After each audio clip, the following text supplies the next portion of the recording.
Nous poursuivons ce plateau télé pour parler de la station de Danjoutin, la station de production et de distribution d'hydrogène sur le territoire de Belfort, avec deux invités. Philippe Follet. Bonjour Philippe. Bonjour. Société Dynamics. Et à vos côtés, monsieur Franck Mesclier. Bonjour Franck. Bonjour. De la société SMTC 90, l'exploitant. On va dire ça, oui c'est ça, des bus. Je commence avec vous Philippe. Quel est le périmètre de production de la station de Danjoutin qui a ouvert au mois d'avril dernier ? Alors, la station de production d'hydrogène renouvelable d'Anjoutin est une station donc, de 1 MW qui permet de produire donc, 400 kg d'hydrogène renouvelable à destination à la fois de la mobilité lourde du territoire, mais aussi des industriels.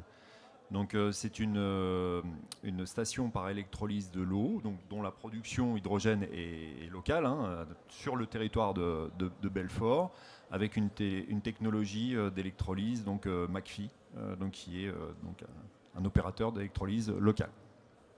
Donc à la fois pour des bus, des bennes à ordures, des véhicules lourds. Alors aujourd'hui, donc, ce sont principalement des bus qui sont les clients de cette station. Mais c'est une station qui permet d'approvisionner donc tout type de véhicules de mobilité lourde. Ça peut être des camions, ça peut être des bennes d'ordures ménagères, comme vous le disiez. Mais surtout, c'est une station qui est aussi équipée d'une zone d'export qui permet donc d'exporter de l'hydrogène vers des industriels locaux qui en ont besoin pour leurs activités industrielles. Par tube trailer, du coup. Par tube trailer, absolument. Franck, aujourd'hui, combien de bus, là, depuis le mois d'avril, sont en circulation sur le territoire ? Bus hydrogène, bien sûr. Alors nous sur Belfort, depuis même le début d'année, on a donc 7 bus hydrogène qui roulent. Donc on a fait à peu près, alors on n'est pas en cadence nominale, on a fait à peu près 50 000 km. Et c'est vrai qu'on a cette première expérience qui va nous servir pour les prochains bus qui arrivent. Quelles sont les ambitions quand on dit les prochains bus ? Combien de bus à terme ? Alors, le projet est d'avoir 50% de notre flotte de bus qui roule à l'hydrogène, donc ça sera 27 bus. Donc on a déjà commandé cet été les 8 prochains bus articulés. Et donc l'année prochaine, on commandera les 12 standards, les 12 derniers. Et donc, je redis, 50% de la flotte. En pourcentage, je pense qu'on ne sera pas loin d'être dans le top 3 en France. L'important, c'est de décarboner donc, la mobilité en centre-ville. Et on estime à 2500, 3000 tonnes de CO2 économisées tous les ans. Alors, cette augmentation du nombre de bus, ça a un impact forcément sur la production, la capacité. Elle est vouée à augmenter cette capacité de combien ? Oui, alors c'est une station qui fait l'objet donc d'un certain nombre de financements, des financements régionaux, des financements nationaux et européens. Et c'est une station qui est déjà donc financée pour une extension à horizon 2026.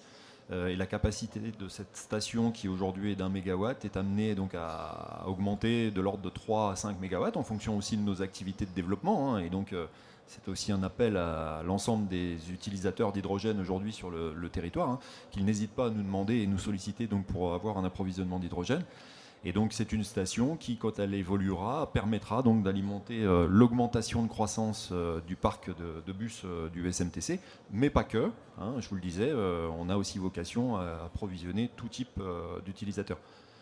Et pour ce faire, cette station donc, verra à la fois ses capacités augmenter, mais aussi un certain nombre d'aspects techniques évoluer, notamment sa gamme de pression, qui est aujourd'hui une station 350 bars, qui verra donc une ligne 700 bars permettant d'alimenter d'autres types de véhicules, par exemple des véhicules utilitaires, par exemple.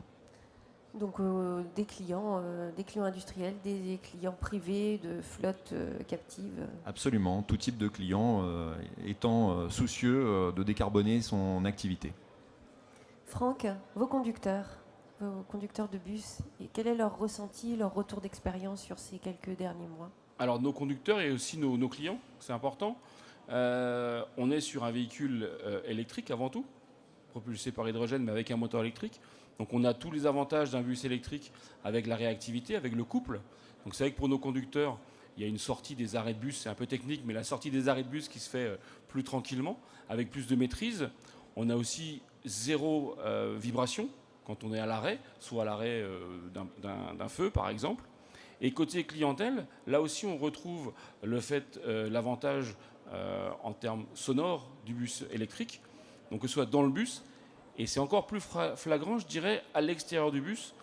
Et c'est vrai que faire rouler des véhicules électriques en plus des bus, clairement, ça va avoir un effet apaisant dans les centres-villes. Ouais, pour les administrés, en tout cas, c'est beaucoup plus confortable.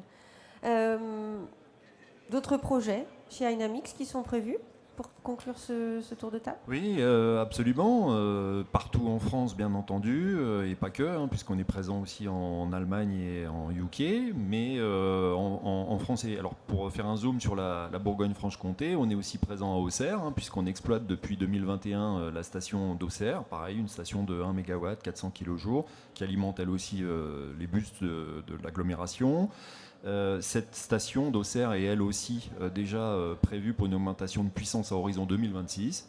Elle suit exactement le même profil d'évolution que celle de Belfort, donc augmentation de capacité, augmentation de la capacité aussi en pression, hein, pour alimenter des véhicules 700 bars, capacité d'export. Et puis, tout récemment, hein, on a, et donc on en parlait tout à l'heure avec la présidente de région, gagné l'appel d'offres train, l'appel d'offres qui vise donc à approvisionner les 3 locomotives TER de la région qui rouleront et qui s'approvisionneront donc à partir de cette station d'Auxerre. Donc un bon programme en perspective sur le territoire. Un programme bien rempli, effectivement. Et vous aussi, côté SMTC 90. Merci, messieurs. Merci. Merci.